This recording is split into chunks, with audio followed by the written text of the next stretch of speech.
자, 전 남편 살해 혐의로 구속 기소된 고유정이 오늘 처음으로 법정에 섰습니다. 고씨 측은 계획범죄 여부를 놓고 검찰과 치열한 공방을 벌이고 있습니다. 전국의 종교시설을 돌며 현금을 훔친 20대가 택시기사의 눈썰미에 덜미를 잡혔습니다. 경찰에게 받은 용의자의 특징을 기억했다 승객으로 타자 신고했습니다. 태안 앞바다에서 일가족 4명이 파도에 떠내려가는 아찔한 일이 있었습니다. 인근에 있던 구조대장과 특전사 장병들이 바다에 뛰어들어 4명을 모두 구조했습니다. 오늘 프로파일러의 눈에선 18년 전 총부사에서 업주를 살해한 뒤 은행 강도 행각을 벌인 사건을 바라봅니다. 사건 파일 24 지금 열겠습니다. 자, 오늘 드디어 고유정의 첫 공판 기일이 열렸는데 어떻게 진행됐습니까?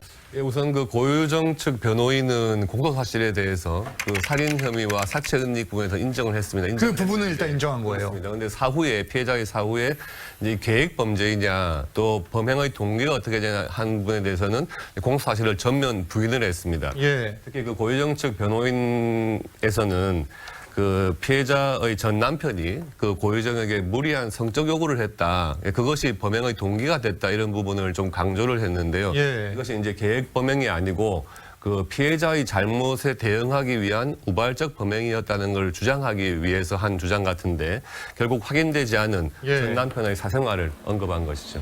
지금 이게 고유정 측에서는 오늘 공판에서 이 우발적 범행임을 강조하는데 상당한 시간을 썼습니다. 여러 부분을 짚어서 이야기를 했다고 해요. 그러니까 이제 고유정 변호인 측에서 주장한 우발적 범행이다 하는 근거로 이제 CCTV에 얼굴이 다 찍혀가지고 동선이 파악됐다. 또 신용카드 사용한 것이 확인됐다. 우발적인 범행이 아니라 계획 범행이었다면 이런 것 다 조심하지 않았겠느냐. 결국 들키지 않지 않았겠느냐 하는 주장을 한 건데 대부분 강력 범죄에서 범인을 특정하거나 또 범인을 검거하기 위해서는 당연히 CCTV하고 신용카드를 다 확인을 하는 거죠. CCTV와 신용카드 사용한 적이 확인이 돼가지고 검거한 범인들이 그러면 다 우발적인 범인들이냐. 이건 말이 안 되는 변론인 거죠. 그 변호사님이 검찰에 오래 계셨잖아요. 계획적 범행을 저지른 사람 가운데서 이런 식으로 붙잡힌 사례들이 많죠? 그렇습니다. 검거하기 위해서는 당연히 CCTV를 확인하는 거고요. 신용카드 사용한 것을 확인하기 때문에 이것은 검거된 경위에 불과한 것이지 범행 동기와는 관련이 없다고 봐야 되는 거죠. 자,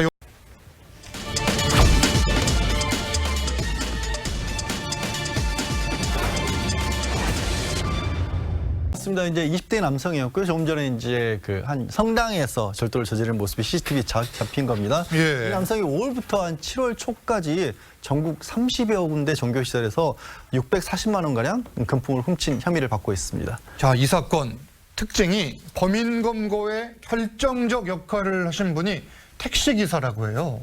예, 그렇습니다. 범인이 주로 이제 택시를 이용해서 종교시설에서 절도 행각을 벌였는데요. 이 사건이 있기 직전에, 이 택시를 타고 종교시설에 절도 행위를 했다가 그래서 그 택시 기사분들이 사용하시는 호출 앱을 통해서 문자를 보내서 범죄자 인상착의와 특징 등을 미리 문자를 보냈는데 이날 그 범인을 태워준 택시 기사분이 이 범인의 특징을 보고 이게 의심스럽다. 그래서 경찰에 바로 신고를 해서 이 범행 직후에 경찰관이 출동을 해서 검거를 할 수 있는 그런 일이었습니다. 자, 좋은 뜻으로 신고를 안 하고 용서를 해줬는데 그러면 이전에 했던 이 용서받은 범행들은 어떻게 되는 겁니까? 절도 사건 같은 경우에는 용서를 받았다고 해도 다 처벌은 가능하죠. 그런데 다만 피해자의 용서는 범죄인에게 유리하게 양형의 작용을 할 수 있습니다.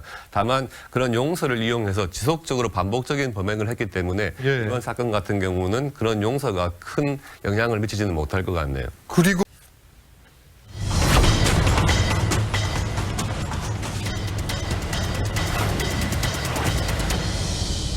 그 지난 7일 오후 2시쯤에 그 아버지가 가족들을 폭행하고 있다 이런 가정폭력에 대한 신고가 접수가 됐습니다. 그 신고를 받고 경찰관 2명이 이제 출동을 했는데요.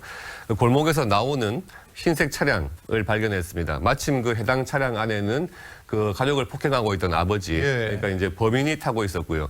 경찰이 그 범인을 쫓아서 이제 추적을 한 끝에 도주하던 범인을 검거한 그런 내용입니다. 가정 폭력을 저지른 아버지가 타고 있었던 상황인데 경찰 설명도 들어보겠습니다.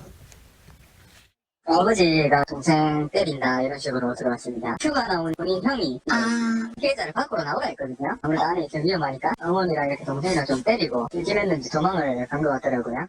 아니 처음에 동창이니까 믿고 걔들을 보냈을 거 아니에요? 이 A 씨와 이제 그 동창은 40년 지기 초등학교 동창 사이라고 하는데요. 예. A 씨가 사무실에서 개들을 많이 키우고 있었다고 합니다. 그러니까 동창이 개에 대한 관심을 보이면서 품종이 뭐냐, 우리 남편이 굉장히 개를 좋아한다 이러면서 이제 관심을 보였던 거고요. 그러다가 이제 그 동창이 나 시골에 굉장히 넓은 마당도 있고 한데 개들한테 좀 더 좋은 환경에서 키울 수 있는 게 좋지 않겠느냐. 예. 이렇게 이제 A 씨를 설득한 거죠. 그러니까 A 씨가 그에 대해서 좀 반응을 보이면서 자기가 생각해 보니까 그런 좋은 환경이라면 개를 키우는 데 문제가 없겠다 이런 생각을 갖고 이제 개를 분양하게 됐고요. 2마리였는데 한 마리는 황구 또 블랙이라는 이름을 가진 2마리를 동창에게 분양을 해줬습니다. 전 사람도 아니고 동창이 이런 일을 저질렀으니 충격이 더 크겠어요. 예, 그렇습니다. A 씨 가족은 이제 가족이 살해당한 기분이다 이렇게 이야기를 하면서 정신적인 충격으로 지금 생업도 제대로 못하고 있는 상황이라고 예. 하고요. A 씨 입장에서는 그 개들을 분양해 줄 때 목줄도 새로 매주고 또 직접 데려다 주기도 하고 그랬는데 이런 결과가 생기니까 마침 내 가족을 내 손으로 버린 것 같다 예. 이렇게 후회를 하면서 이런 일이 다시는 생기지 않도록 그 가해자 쪽에 강한 처벌을 주장하고 있는 상황입니다. 지금까지 후배 도피자금 필요해입니다. 내연 관계인 남녀 사이에 일어난 일이에요. 예, 그 30대 남성 A 씨가 그 내연 여인 B 씨한테 내가 아는 후배를 시켜서 사람을 살해를 했다. 예. 그래서 그 후배를 지금 해로 도피시켜야 되는데 자금이 필요하다. 이렇게 해서 돈을 받아간 사건입니다.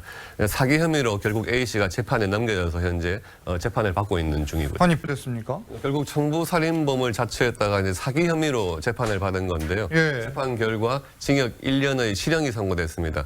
법원에서는 전과상의 비슷한 방법으로 사기로 처벌받은 전례가 있어서 실형을 선고했다 이렇게 이유를 밝히기도 했습니다. 아니 근 변호사님 이런 사건에서 실제 청부 사례가 있었는지 여부도 조사를 하죠?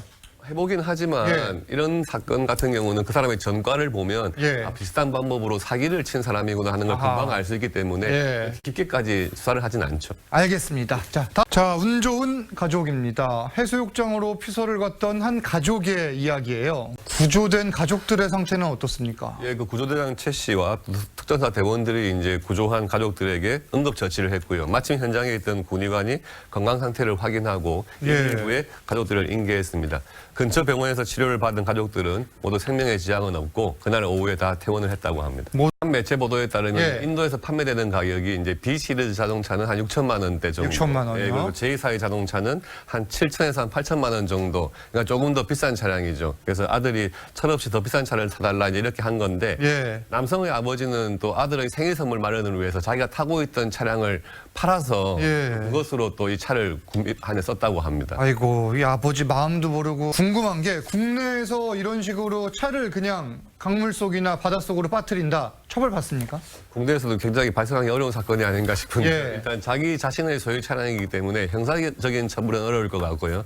다만 차량을 강에 빠뜨려서 그것을 건져내는 데 드는 비용 이런 게 있다면 예. 본인이 배상을 해야 될 사안이 아닌가 싶습니다. 알겠습니다. 자, 계속 아내에게 아파트를 줄 테니 이혼을 해달라고 요구한 남편이 있습니다.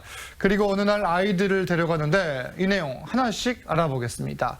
그렇습니다. 남편은 아내에게 양도각서를 써준 약 열흘 정도 뒤에 그 아내와 이제 애들이 살고 있는 아파트 찾아가가지고 가정주부는 친권과 양육권을 행사할 수가 없다 이렇게 주장을 하면서 예. 아내와 한마디 상의도 없이 이제 아이들을 자기가 일방적으로 데리고 가버렸습니다.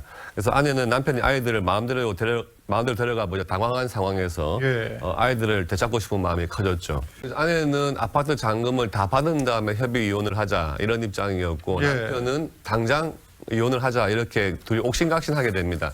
이런 다툼 끝에 당시에 부동산 사무실에 같이 데리고 왔던 이제 애들한테 다시 남편이 돌발적인 행동을 하게 되는데요.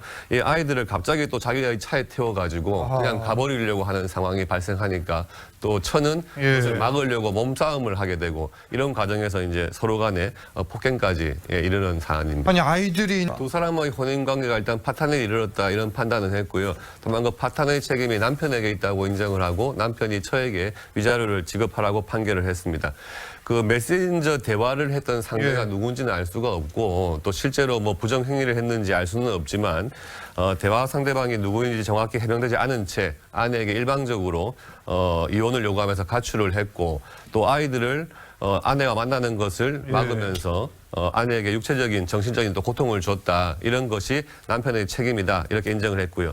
다만 이혼 소송 진행 중에 수령한 아파트 잔금은 부부가 똑같이 나눠 가지도록 판결을 했습니다.